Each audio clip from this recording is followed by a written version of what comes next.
Isso. Olá, muito boa tarde a quem acompanha aquela câmera ali, né, Dona Maria? Boa tarde a quem acompanha em tempo real aqui a estreia deste episódio do Antes Tarde do Que Nunca, esse podcast que foi criado aí para conversar com empreendedores, inovadores, líderes, gestores, inspiradores, como gosta o Rafael, né? Inspiradores aqui da nossa região do Médio Vale do Itajaí. Eu digo Médio Vale do Itajaí porque hoje a gente está em Timbó e logo você vai saber quem é o nosso entrevistado que está aqui ao meu lado e que empresa ele representa aqui. Ao meu lado, o Rafael Silva, o criador desse podcast. Tudo certo, Rafa? Tudo certo, Pancho. Obrigado. Olha, foi uma viagem boa, com chuva. Lá até aqui. E na 470. Exatamente. Posso falar rápido dos patrocinadores? Fique à vontade. Quero agradecer de cara, todo mundo já sabe, já escutou milhares de vezes a ProWay, né, que nos patrocina, que apoia bastante esse papo, né, com empreendedores, com caras que inspiram. Eu acho que isso é muito importante. A gente estava falando um pouco antes disso, a gente gosta de contar as histórias das pessoas da nossa região, que muitas vezes não são contadas, e sem vocês, né, que apoiam esse produto, apoiam esse podcast, não daria certo. Então, obrigado à ProWay, uma das maiores escolas aí de tecnologia. Hoje eu estava lá hoje com eles, é uma empresa incrível e extraordinária, já fez mais de 5 mil desenvolvedores. E a outra é a Transpotec, uma empresa genuinamente do Vale Europeu aqui, lá de Blumenau, e que está crescendo nacionalmente, do Ricardo Olímpica, do Luan, de todo mundo também, muito obrigado. Foi a primeira a apoiar essa bagaça aqui, esse negócio aí, esse podcast. Então, obrigado ao apoio de vocês. Transpotec.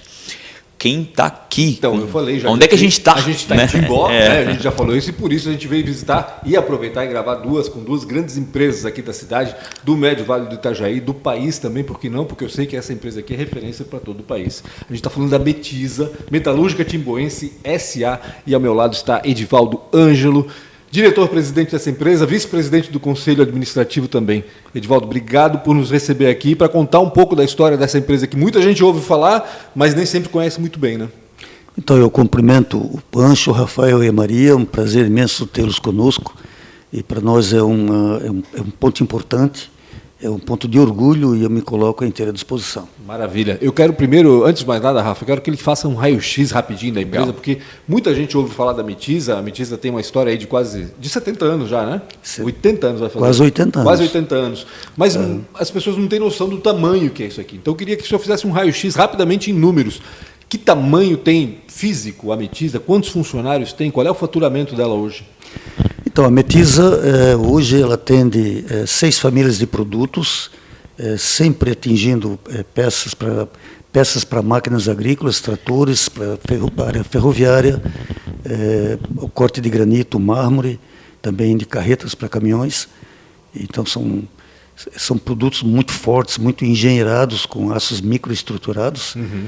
E nós atingimos o mundo inteiro com 61 países, são 90 clientes desses 61 países, e no Brasil atingimos 7 mil clientes. Meu Deus do céu. E tem 10 mil clientes cadastrados, né?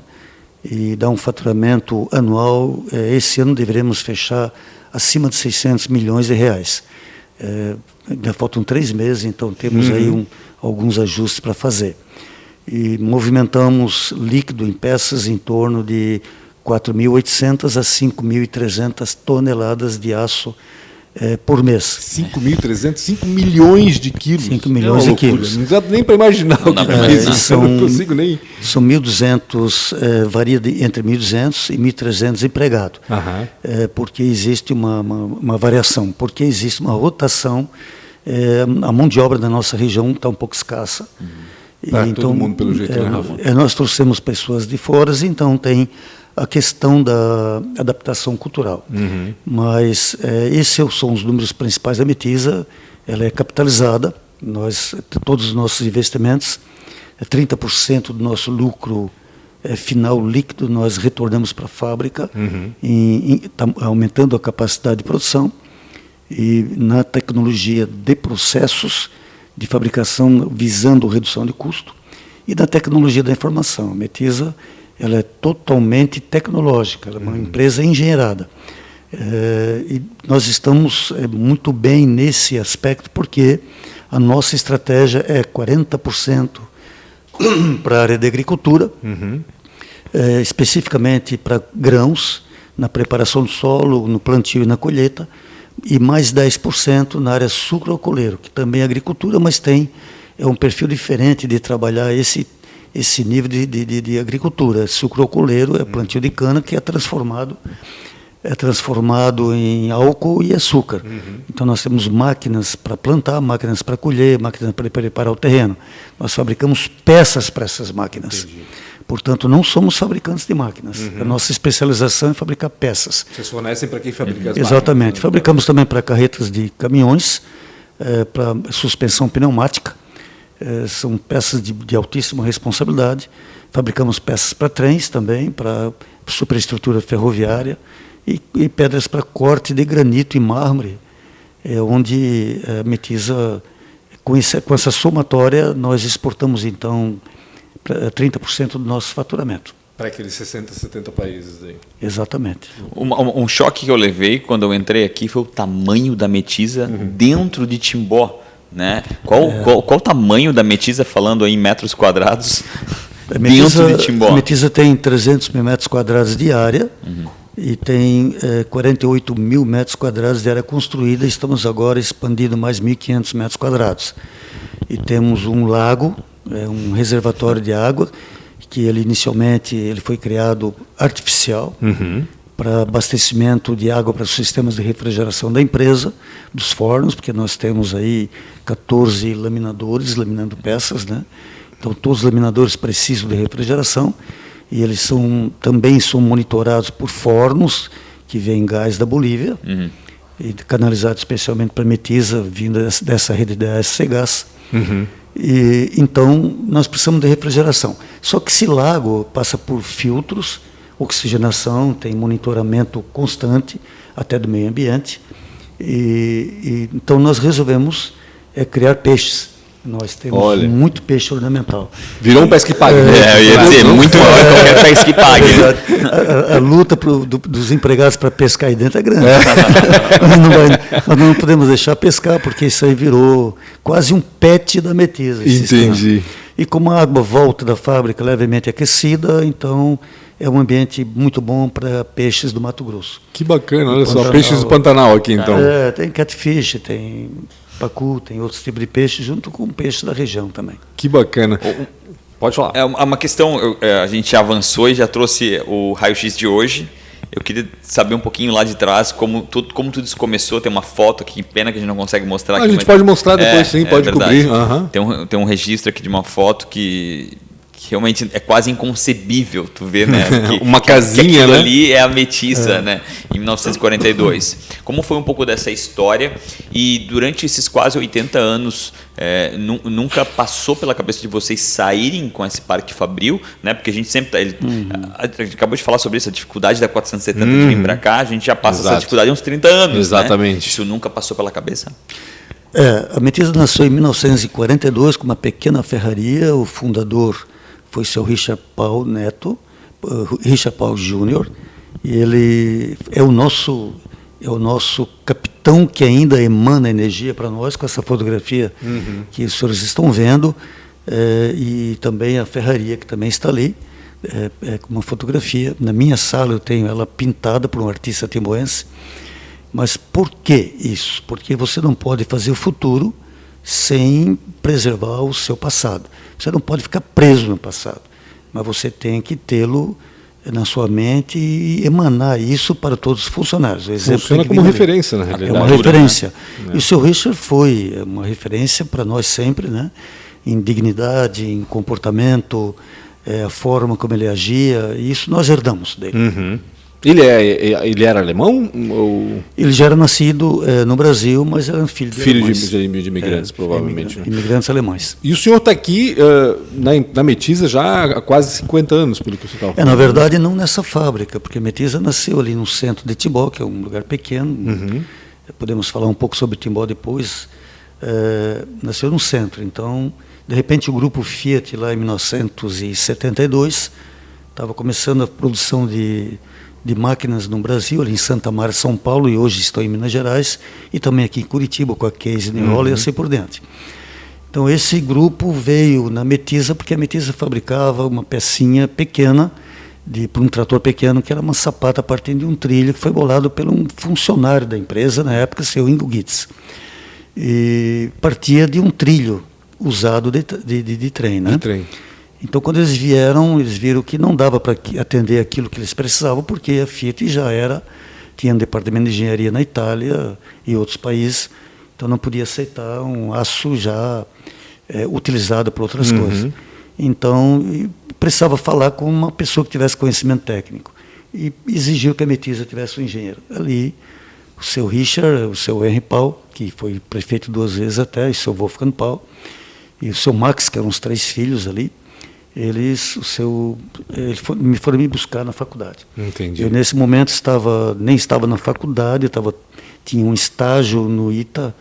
ITA? Eu estava no ITA fazendo um estágio, e eles me chamaram, então eu vim para Timbó, eu adorei essa pequena cidade, e disse, é aqui que eu vou estabelecer minha vida, né? Então o diretor-presidente da Metisa foi o primeiro engenheiro da empresa, isso em 1972. Isso, e aí eu tive uma história interessante com o falecimento da minha mãe. Meu pai para a época, ele era bem capitalizado, e ele comprou minha parte e da herança da minha mãe, então eu comprei ações da Metisa, vendido pelo seu Richard. O seu Richard me chamou e vendeu ações para mim. E depois, com o falecimento do meu pai, meus irmãos compraram, e eu acabei comprando uma segunda parte, atingi aí em torno de 24% das ações da empresa, das ações ordinárias. E depois, aos poucos, fomos comprando mais, aí mais tarde a família Paul saiu da empresa, vendeu, já era capital aberto, e entrou um sócio, que eu tenho sócio, Flávio Sinel, no Rio de Janeiro, que também tem negócio em São Paulo. Ele tem a base nas 2 grandes cidades, né? E é sócio nosso aqui em Timbó.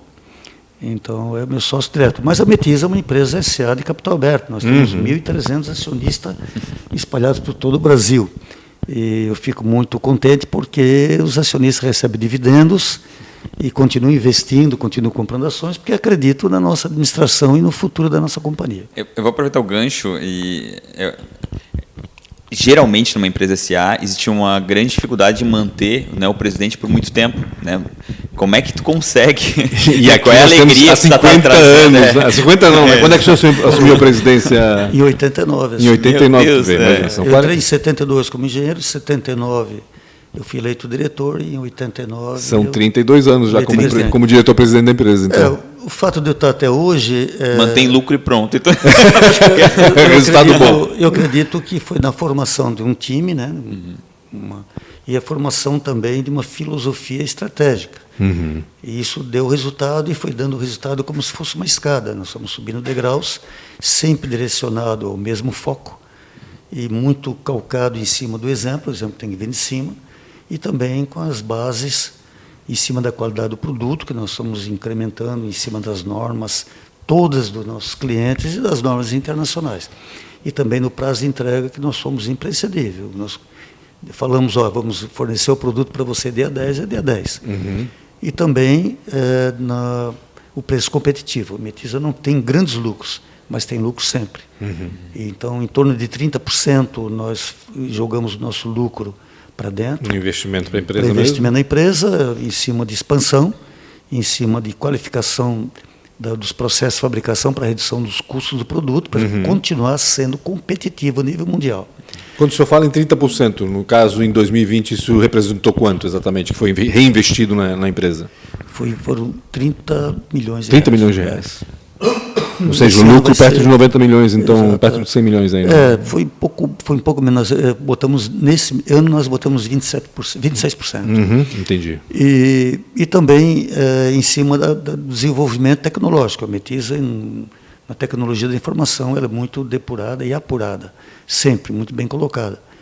Então a Metisa, ela tem uma linha de ação, e ela vai tendo lucro constante, e 25% no mínimo nós distribuímos para os acionistas, para os 1.300 acionistas.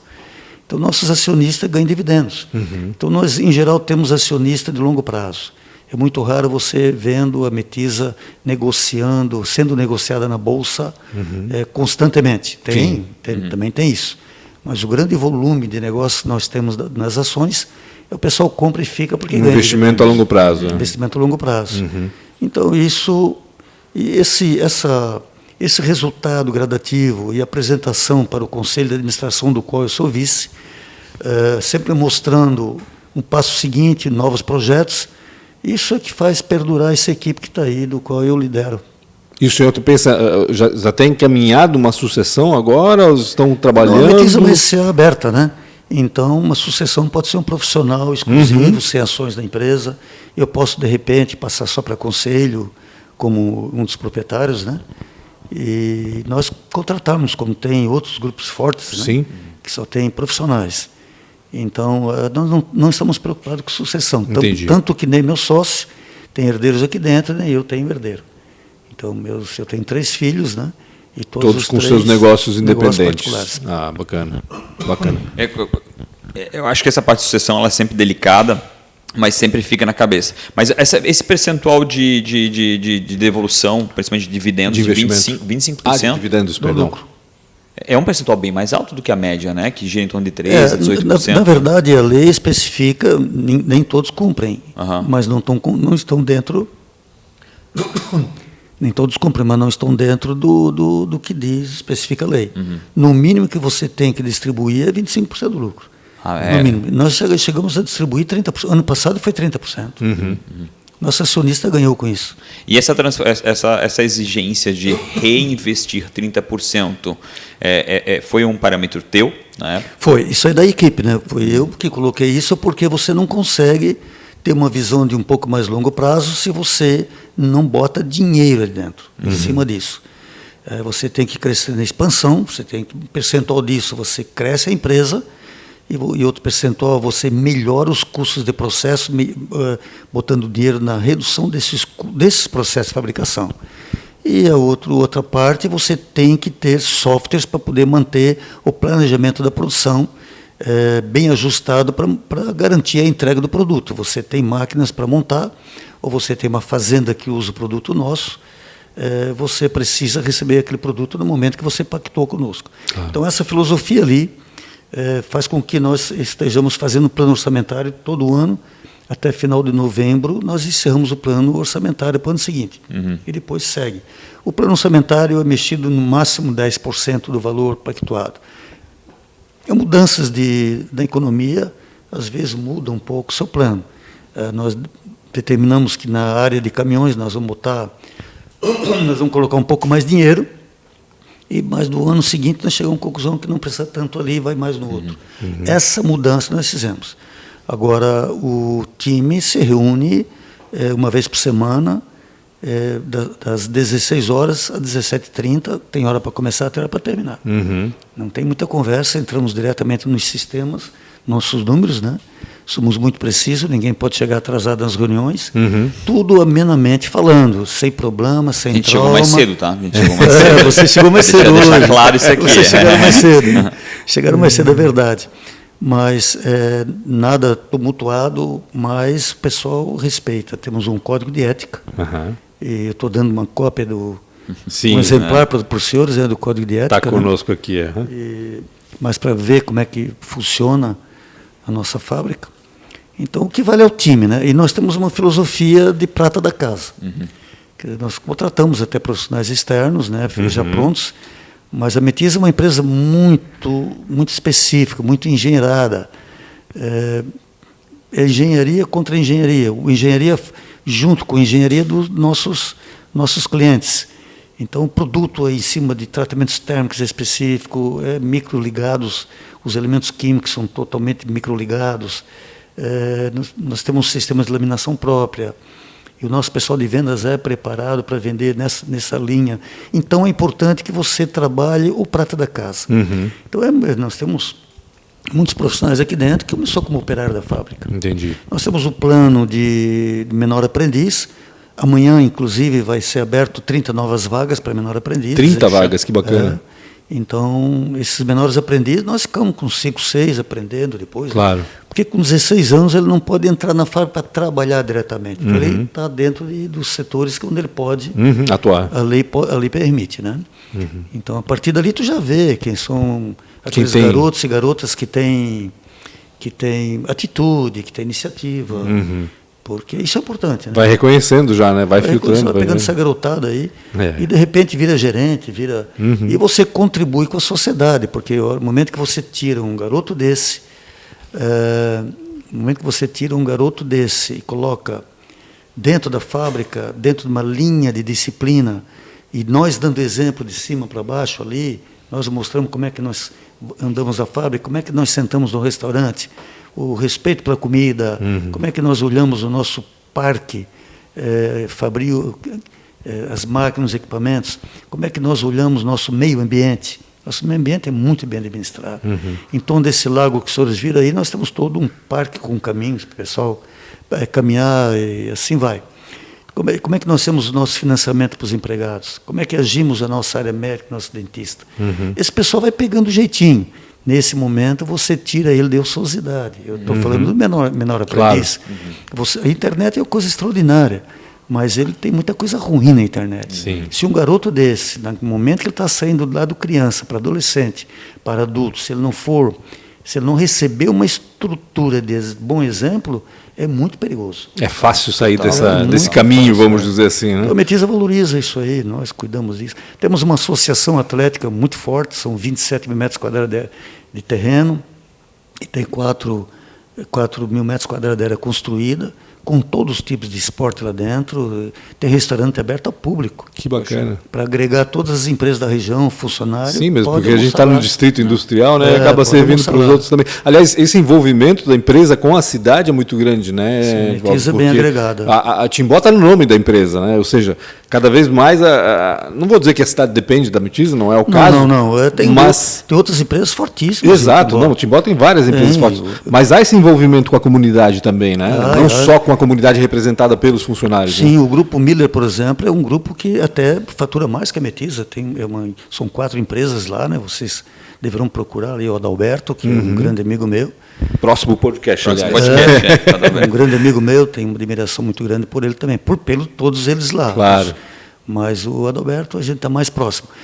Eu sou presidente do sindicato patronal, onde nos envolve 247 empresas. O Adalberto é diretor-secretário. 247 empresas? Qual é a área de abrangência? É Timbó e outras cidades? Timbó, Cedro, Rodeio, e Benedito Novo, e Doutor Pedrinho, toda a nossa região. 250 empresas, imagina. 247 metalúrgicas, né? Tudo no setor metal mecânico e metalúrgico. Caramba, que loucura. A gente não tem. E o Adalberto lá E é forte, não, o setor é muito forte. A gente fala sempre em referência têxtil aqui na nossa região, mas a gente esquece que metal metalúrgico realmente é uma coisa. Não, nosso setor metal mecânico e metalúrgico é fortíssimo em Timbó. O faturamento que dá, a Miller tem um faturamento enorme, a Metiza tem um faturamento enorme. Tem outras empresas ali, como Linson, Benick, o Rudolf. A Rudolf esteve com a gente lá, o Alex esteve com a gente gravando também. Tem muitas outras empresas aí. Então, o faturamento de Timbó é muito alto. Dentro do PIB econômico de Timbó, a indústria tem uma participação representação grande bastante, bem acima da média brasileira. Entendi. Edivaldo, voltando um pouquinho para a história, né? O senhor entrou aqui em 1972, a empresa já tinha 30 anos de história, mas foi o primeiro engenheiro mecânico da empresa. Mecânico, e quando o senhor entrou, o senhor me disse que tinha 30 funnacionários apenas. 30 funcionários. Imagina, hoje são por ano. 1.250, 31 por ano. Mas você, se tivesse vivido o que eu vivi naquele grupo de pessoas, você sabe o que é 30 guerreiros, 30 caras assim que... Para transformar a empresa numa empresa de 1.250. Sky lá no ITA. Exato. Né? Com a visão de... Estamos falando em 1970.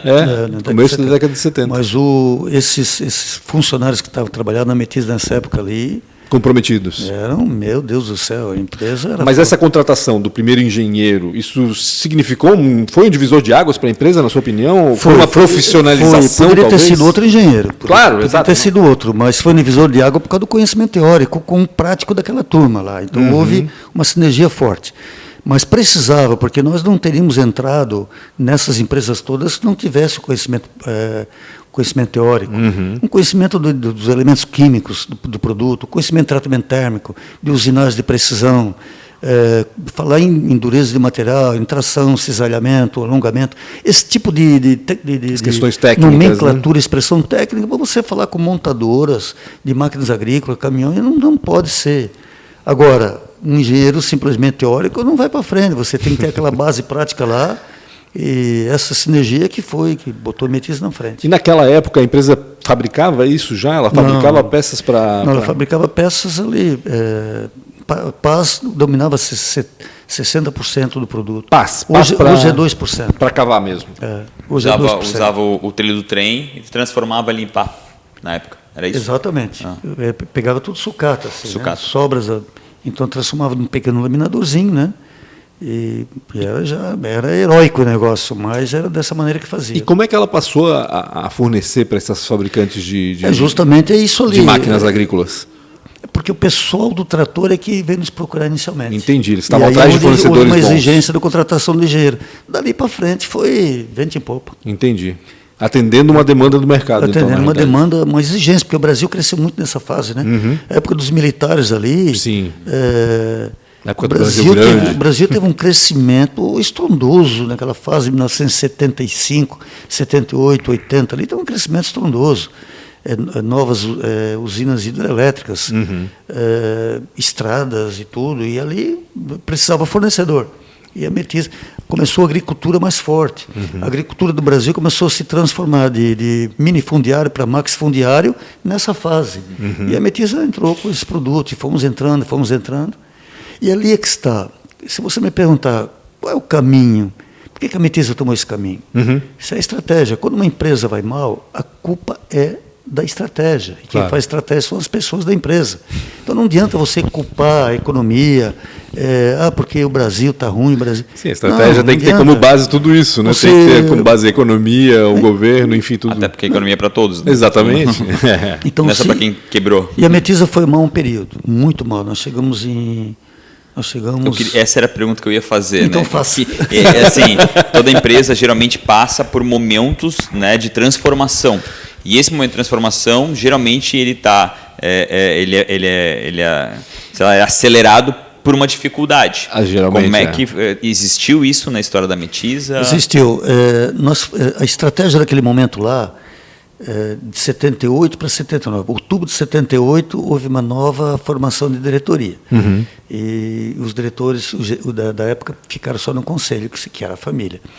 E ali montou-se uma estratégia que não foi, no meu entendimento, olhando hoje para trás, é mais fácil. Aquela história do engenheiro de obra pronta é mais fácil, né? Então, olhando de hoje para trás, você vê que foi uma estratégia errada. Então, não adianta culpar ninguém. Claro. E aí, culminou naquele momento que teve aquela grande crise mundial do petróleo. Aquela crise mundial colocou o mundo numa recessão.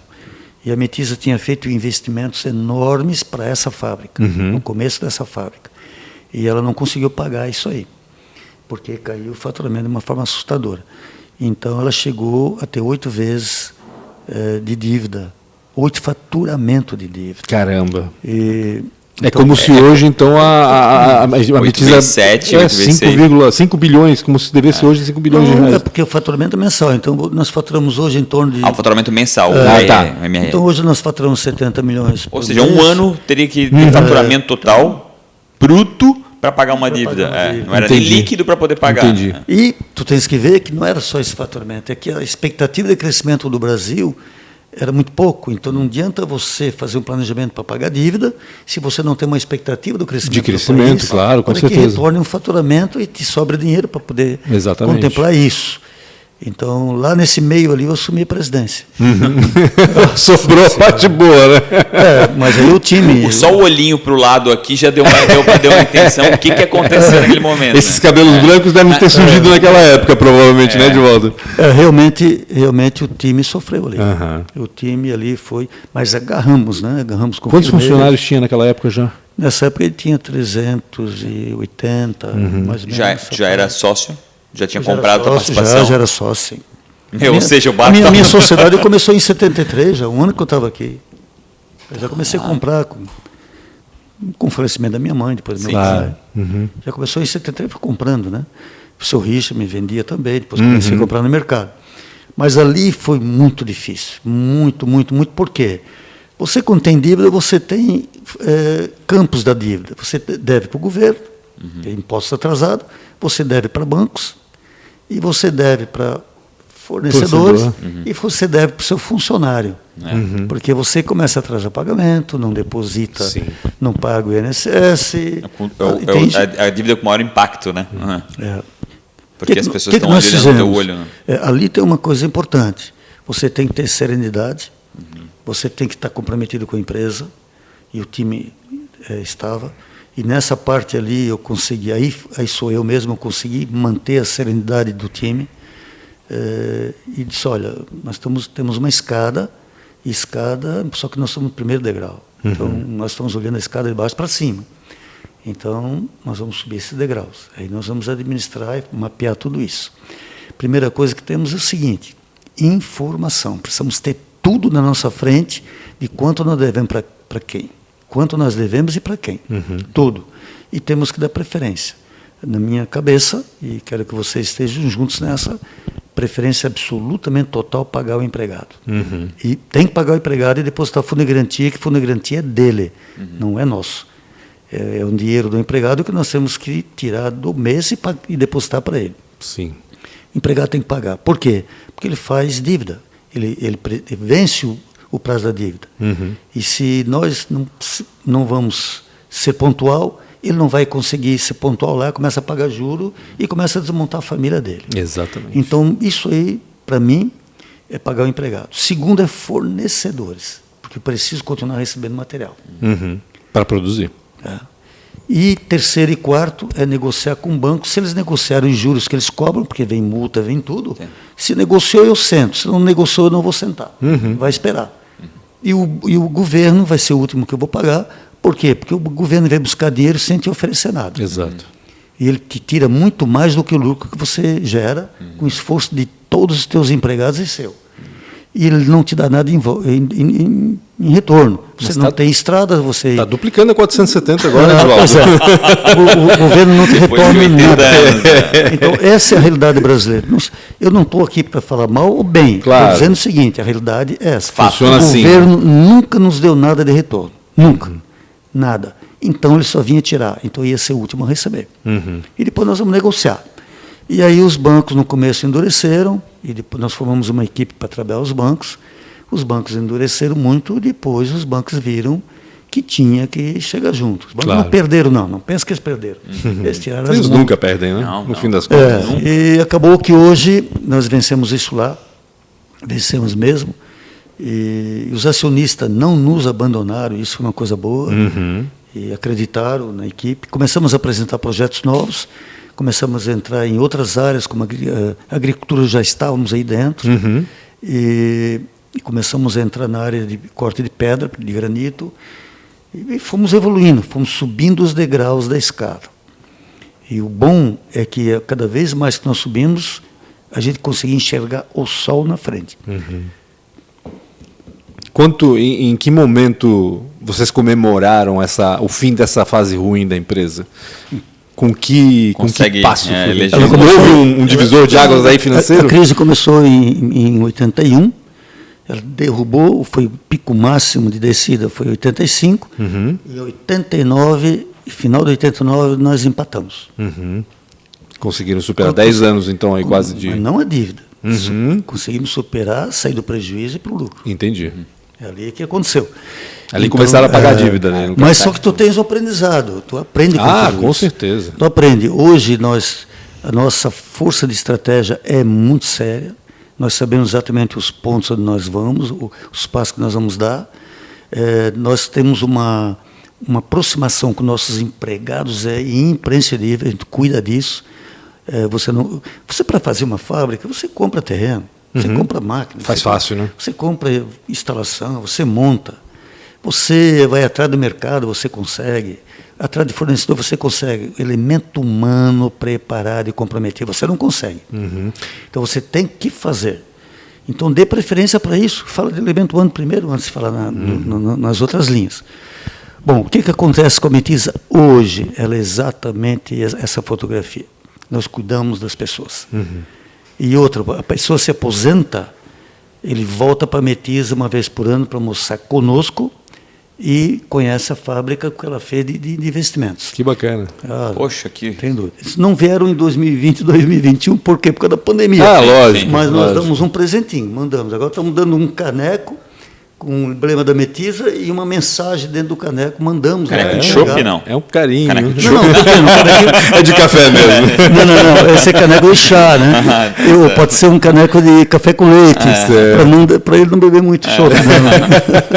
Ô Edivaldo, você estava falando agora, a gente estava conversando um pouco sobre os investimentos da Metisa, a gente sabe que de uns anos para cá, vocês não só investem muito e majoritariamente na questão, vendem muito, né, para o mercado de máquinas agrícolas, também para ferrovias, enfim, para esses cortes de minério e tudo mais, mas agora também entraram no mercado automotivo, de carros, veículos, né? O que a Metisa exatamente fabrica e para quem?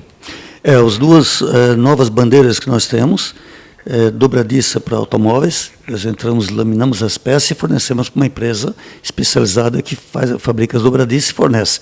Então, todo carro Volkswagen, hoje 100% dos carros Volkswagen hoje do Brasil tem dobradiça Metisa. E também da Fiat. Dobradiça que a gente fala da porta mesmo, da porta-mala e tudo isso. E não brinca, você quer ver a responsabilidade? Vocês que abrem as portas. Você quer ver a responsabilidade? Eu brinco com o pessoal, escuta, somos nós que abrimos a porta para o cara que vai embarcar no carro, o seu namorado se vai por dentro. A Metisa tem esse prazer. Mas veja, vamos falando sério agora, você nunca escutou que uma porta dá problema no carro? É verdade, é difícil. É verdade mesmo. Olha, eu sei disso, eu trabalho com veículos há 20 anos. É verdade. A dobradiça e assim, é uma coisa extremamente exigida, né? Exatamente. Porque ela está... As normas disso, as normas de fabricação disso, absolutamente rigorosas. Nós temos um fluxo de produção totalmente à parte. E agora, por último, então nós lançamos entramos na área sucro-alcooleiro, fabricação de álcool no Brasil. De álcool e açúcar. Por quê? Esse histórico de usinas de fabricação de açúcar no Brasil era familiar. E nunca estava sempre muito impresso em BNDES, nós não nos interessávamos. Estávamos de olho, mas não interessávamos. Por causa disso, forma de pagamento e, de repente, tu fornecer para cliente ruim não dá, né? Sim. Tu tem que fornecer para gente boa, é que nem amizade, você tem que ser amigo de gente boa. Ponto final. Então, não pode ser diferente. E quando começou a serem vendidas essas usinas para grupos privados, nós começamos a entrar. Aí a coisa começou a entrar. Desenvolveu. Só para mim, eu fiquei de fora desse entendimento. Vocês hoje têm usinas de álcool? Não ou fabricam peça para máquinas que trabalham na preparação do solo, máquinas para plantar a cana e máquinas para colher a cana e picar a cana. Toda a parte metalmecânica, vocês exatamente, estão ali. Então. Foi boa a sua pergunta. Não, uma curiosidade. Porque às vezes fica, né? Principalmente para quem está escutando, eles estão com usinas agora, não. Mas a curiosidade que ficou para mim é o seguinte, Edivaldo, vocês não fabricam a dobradiça, voltando a falar do carro. Fabricamos as barras laminadas para dobradiça. Ou seja, vocês fornecem para quem fabrica a dobradiça e para quem fornece. Mas as normas rígidas começam na microestrutura do aço. Lógico, claro. Não, com certeza. É ali que o defeito aparece verdadeiramente, não é no corte às vezes. Não é na usinagem, colocar um pino ali para dobradiça, né? É lá no aço quando você fabrica isso aí. Edivaldo, e a pandemia, que impacto teve aqui para vocês? Vocês tiveram um ano de 2020 muito bom, pelo que eu soube. A pandemia, financeiramente falando. Os 3 primeiros meses do ano de 2020 foi muito judiado. Foi uma queda violenta, ninguém sabia de nada. Exato, aquela incerteza que todo mundo... Ver absolutamente nada. E para a Metisa, nós formamos uma comissão imediatamente. Essa comissão envolveu a nossa parte de engenharia, departamento pessoal, de engenharia por causa da fábrica, departamento pessoal, e também a área médica. Então, fizemos uma comissão e fizemos um estudo urgente das providências que nós tínhamos que fazer. Absorvemos imediatamente todas as normativas que estavam vindo das autoridades governamentais, para ver o que estavam dizendo, o que nós precisávamos fazer. Então, isso foi um aparato incrível. De 5 ônibus passamos para 6, 7, fomos a 11 ônibus, porque as pessoas têm que vir mais longe um do outro, né? Sim. E no restaurante tivemos que fazer uma expansão do horário do restaurante, porque não podia ficar muita gente 4 sentados na mesa, não podia, né? E assim vai. Dentro temos 11 enormes banheiros, compramos máquina de vapor passamos vapor em tudo quanto é lugar, 3 vezes ao dia. O vestiário nosso, que os armários eram muito próximos, tivemos que afastar tudo, pegamos outros locais para somar vestiário, mas tudo providência, toque de caixa. E nós tivemos muito pouco caso de Covid? A Covid veio de fora ali, mas muito pouco. Hoje estamos aí, 0 Covid, eu acho que faz mais de mês. Coisa boa. 0. Porque são 1.250 pessoas, né? Praticamente uma E fiscalização, teve muita fiscalização em cima da Metisa, porque, no fundo, a gente sabe que a Metisa serve de exemplo. Exatamente. Então, se vem fiscalização... Muito visada, né? Fica muito visada, né, na Uma realidade. empresa visada. Então, fiscalização no restaurante, dentro dos ônibus, dentro da fábrica, eles chegavam a entrar nos banheiros. Mas, no fundo, foi muito bom também, porque... É mais um aprendizado, no fim das contas. Aprendizado, né? E as pessoas que estavam trabalhando em cima disso viu que a coisa é séria, não era brincadeira. Porque não era só o que a comissão dizia para fazer, mas tinha fiscalização de autoridades aí dentro. Então foi bom. Eu não acho ruim a fiscalização, não. Eu acho que a fiscalização, quando é gente séria, é ótimo. Claro. Os primeiros 3 meses foram ruins, mas o restante do ano, pelo jeito, foi... O Brasil começou a expandir, nós começamos a dar resultado. E o grande valor que nós temos é que nós gostamos de trabalhar com estoques. Então, nós estávamos super lotados de estoque. Entendi. Nós estávamos com 3 faturamentos de estoque. Porque faltou matéria-prima, né? Quando todo mundo reclamou da falta de matéria-prima. Então, ali realmente nós demos um impulso, nosso prazo de entrega, foi fantástico isso ali. Muito interessante. Depois eu tenho as perguntinhas, a hora que tu me liberar. Fica à vontade. O Rafa faz 4 perguntas básicas eu tenho ali. 4 perguntas, ela tá braba já aqui, já gritando com a gente no nosso ouvido.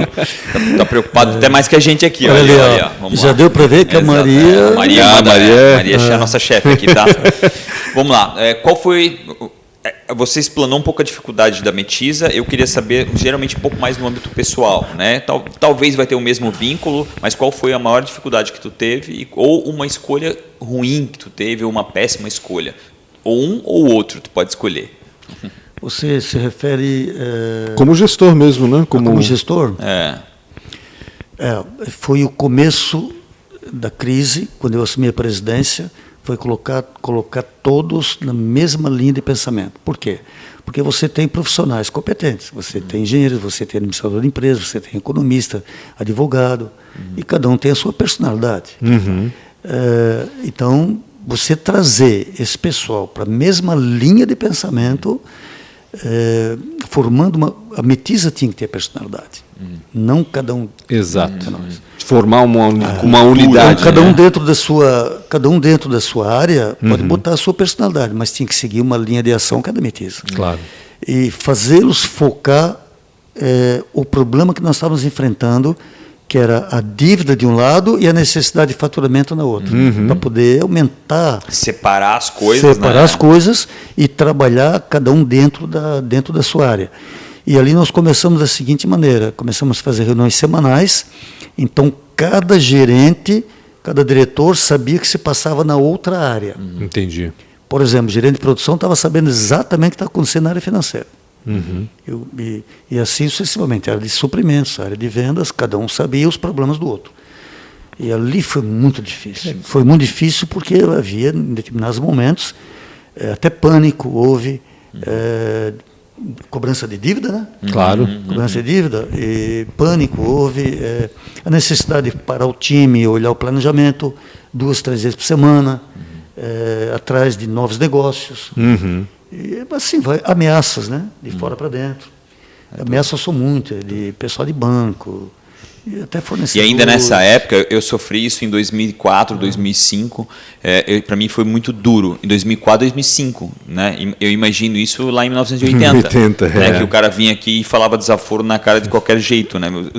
E geralmente a cobrança de bancária é uma cobrança, cara, até 5 anos atrás, ela era tóxica. Né? Ela não estava querendo de alguma forma ajudar você a pagar, ela queria te matar. E sem falar também na imagem que a empresa passa para a própria cidade, né? A própria cidade passa a não confiar, mas passa a duvidar da capacidade da empresa, né? Porque você tem que ver que o próprio comércio, uma cidade pequena como a nossa, o próprio comércio dificultava dar crédito para nossos funcionários de mesa. Exatamente.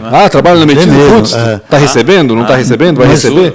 Mas na sequência virou o contrário. Que louco isso, que legal. Isso é legal, né? O contrário, o pessoal hoje quer como cliente o funcionário da Metisa. Que bacana. Se fosse empreender, em algo totalmente diferente. Né? Eu sei que o senhor já tem alguns outros negócios, mas hoje, se o senhor fosse sair daqui, fosse empreender em algo totalmente diferente, o que o senhor faria? Veja, não vale peça que pague, tá? Não, ok. Mas então vamos lá. Mais ou menos uns 15 ou 20 anos atrás, quem mandava na pizza econômica, na pizza de indústrias econômica do mundo era setor metalúrgico. Certo. Começando com a United States Steel dos Estados Unidos, que comandava o aço do mundo inteiro. Então isso reinou até mais ou menos o final de 79 para 80. Depois entrou com muita força o têxtil, mas para prazo curto. Foi um prazo curto. Depois entrou o plástico, prazo curto. Hoje está o setor da tecnologia da informação. Essa tecnologia da informação domina hoje. Domina em hoje. Todas as áreas, né? É que ela permeia todos os setores. Só que tem um né? detalhe. Só que tem um detalhe. Exatamente. Você não pode, na pizza econômica, você não pode deixar de ter a transformação. Mais além que vai a tecnologia da informação, ela vai precisar da... Ela é meio só, né? Ela é um meio, ela é um serviço. Exato. Ela é um serviço. Vai precisar da indústria para fazer os seus componentes eletrônicos e precisar da indústria para dar salário e imposto para quem consome a tecnologia da informação. Mas aí tem um detalhe. No final, no ano 2000, vou pegar um ano ali, vou me aproximar bem dos dados. Dentro do Brasil, a indústria chegava a representar 27% do PIB brasileiro. Caramba. No ano de 2000, no final de 2018, ela caiu para 11 ou 12%. Meu Deus. Isso foi uma questão estratégica. É o efeito China, não? Não. O China foi um paralelo. Ou foi o crescimento dos outros? Não, foi a estratégia do país. Entendi. O Brasil é como um país, é como uma indústria ou como uma família. Verdade. Você tem que ter estratégias. Você tem que saber o passo que você. O Brasil fez estratégia totalmente errada na educação, na saúde, mobilidade. Foi errado. Paciência, foi errado. Isso nós que somos brasileiros temos que ajudar a corrigir isso aí. Sim. Mas custou caríssimo para o Brasil. Tanto que o índice de desemprego começou lá. Por quê? Porque a indústria de transformação caiu por terra. Ela desceu muito. Hoje já está em 17%, 18%. Houve uma retomada aí. Mas a meta é mais ou menos em 2025, 2027, é chegar em 25% novamente em indústria de transformação. Porque senão a indústria da informática não vai para frente. Total. Ela vai parar. Ou diminui a velocidade do crescimento. Entendi. Então hoje, se eu tivesse que empreender... Achei que tu ia fugir da resposta. Se eu tivesse que empreender, eu iria para a indústria da tecnologia da informação. Que legal. Que bacana. Estamos investidores anjo. É a área do Rafael. Né? Quem você admira ou quem foi um mentor? Na tecnologia da informação? Não, na vida. Na vida. Na vida ou na empresa. Eu acho que eu sei até quem é. Talvez está até numa foto, não. Pois é. Quem você admira ou foi um mentor? Pois então, na verdade, você tem fase na vida, né? Concordo. Então você vem carregando a sua história e essa história vai te ensinando. Então você não pode deixar de dizer o que aconteceu com você e a tua família, teus pais e assim por diante. Você tem que agradecer de ter nascido num Brasil que não teve nenhuma guerra. Verdade. Sim. Pensa bem quem nasceu nesses países lá e quem está nascendo 1940, hoje, 1939. quem está nascendo hoje nesses países aí que estão em guerra, que não respeitam que ainda mulher, estão em guerra. Ainda estão assim. É uma loucura. Então você tem que dar graças a Deus de ter nascido no Brasil. E ainda mais no sul do Brasil, filho de colono. Quer dizer, poxa vida, que bom que aquele cara lá foi meu avô. Nasceu onde mesmo, Edvaldo? Nasci em Braço do Norte. Braço do Norte. Filho de colonos, é isso? Meu pai já tinha indústria também, já tinha até negócio de ônibus e tinha marmoraria, essas coisas tinha. Mas ele veio da colônia, ele veio dali. Tá? Então, essa herança você tem. E depois, com o passar do tempo, aí você tem o Hermílio de Moraes, na época, que foi um guru daquele momento. É verdade. Lá. Faculdade, quando eu fazia faculdade de engenharia, vai e volta falando Hermílio de Moraes. É verdade. Tu entende? Como é que procedia esse homem lá? Foi o mentor do meu avô. Foi, não mentor, mas a inspiração do meu avô. De muitos, de muitos. Nos tempos de hoje, algumas decepções. Um grande cara, Paulo Lehmann,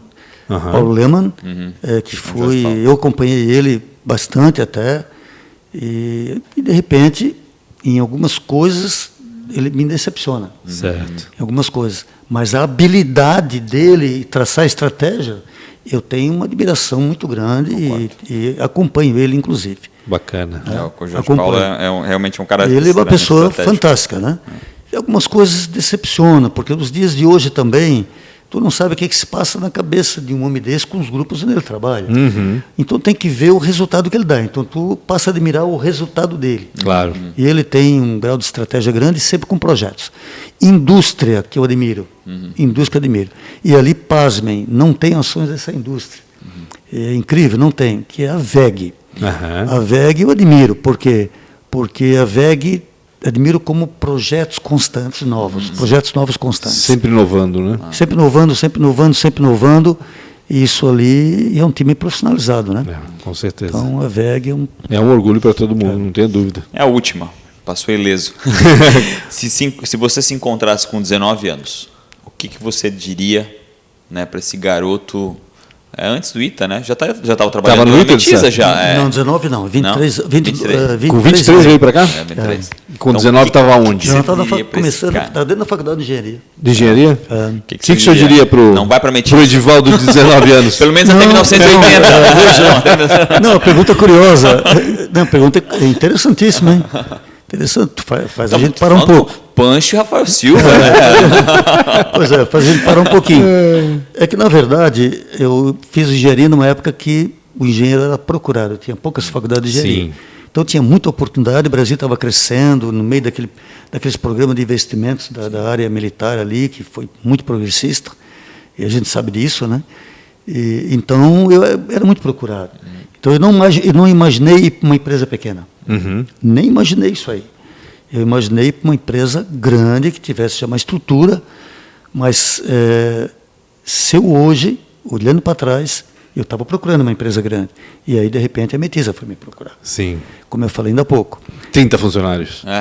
Mas se eu pudesse dizer para o Ângelo, o Edivaldo Ângelo, com 19 anos, eu ia dizer para ele, procure uma empresa pequena que não tenha engenheiro e que você, com a sua atitude, a sua garra e vontade, se aproxima dos empregados da empresa e faz ele para frente, que me aconteceu por acaso. Certo. Não foi planejado, né? Não teve essa... Isso eu não tive condições de escutar de ninguém. É curioso ele falar da questão do engenheiro, né? Que todo mundo precisava de engenheiro. Tinha aquela tríade, né? Todo mundo queria ser o médico, o advogado ou o engenheiro, né? Sim, tinha essa coisa. E foi bem nessa época, né? Nos anos 70, 80, que tinha essa mentalidade. As famílias tinham essa mentalidade, né? Quando me formei, ganhei o anel da minha mãe. Olha presente. só. Imagina, orgulho da família, né? Orgulho Com pro pai, pedra pra azul, mãe, né? imagina. Porque o cor azul é da engenharia. Então, ganhei um anel com pedra azul, imagina. Edivaldo, para acabar de uma vez por todas com essa conversa, que eu sei que o senhor tem uma reunião agora daqui a pouco. Como é que a gente vai ver a Metiza daqui a 10 anos? O que o senhor imagina? Pois nessa nós empresa? estamos com projetos grandes, novos, mas são estratégicos ainda. Né? Claro. Mas dentro de famílias de produtos, tem 2 novas famílias que estamos trabalhando bem e estamos com um projeto de uma nova fábrica que tem muita sinergia conosco e que o Brasil, o mundo precisa, é estratégico, né? E que a área de tecnologia vai ganhar com isso. Olha. A área de informática vai ganhar com isso. Mas é uma área de transformação, isto é, pega Sim. uma matéria-prima na natureza e transforma num produto acabado. Isso que eu ia perguntar, a Metiza tem uma unidade só ou tem outras unidades? Só tem essa unidade. Só Nós essa unidade temos de uma Timbó, né? subsidiária, que é a Florestal Nossa. Temos aí 1 milhão de árvores plantadas, né? E... Para cavaco ou não?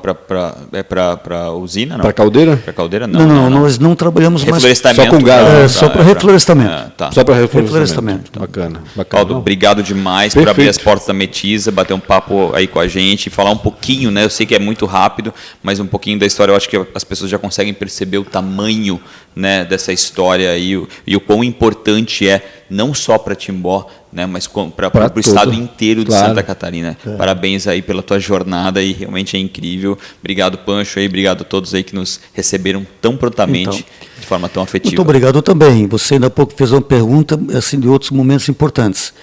Teve um momento importante quando entrou esse sócio que nós temos no Rio. Esse sócio entrou e ele foi uma espécie de calmante para mim. Entendi. ele, com a experiência dele, ele me colocou e me corrigiu muitas rotas minhas. Que legal. Então ele teve um grau muito forte de importância para o desenvolvimento da Metisa, que é o Flávio Snell. Que bacana. Que legal. Então, ótimo. Rafa, obrigado então mais uma vez. Edivaldo, obrigado pela tua participação. Ficamos muito felizes de conhecer melhor a Metisa. Espero que você também, que acompanhou até agora, também tenha aproveitado bastante, principalmente para conhecer essa empresa que é referência aí no setor metalúrgico e referência aqui na nossa região também. Ó, a Maria mandou um recado aqui, ó. Qual é? De Timbó para o mundo. Claro, 60 países, é isso, né?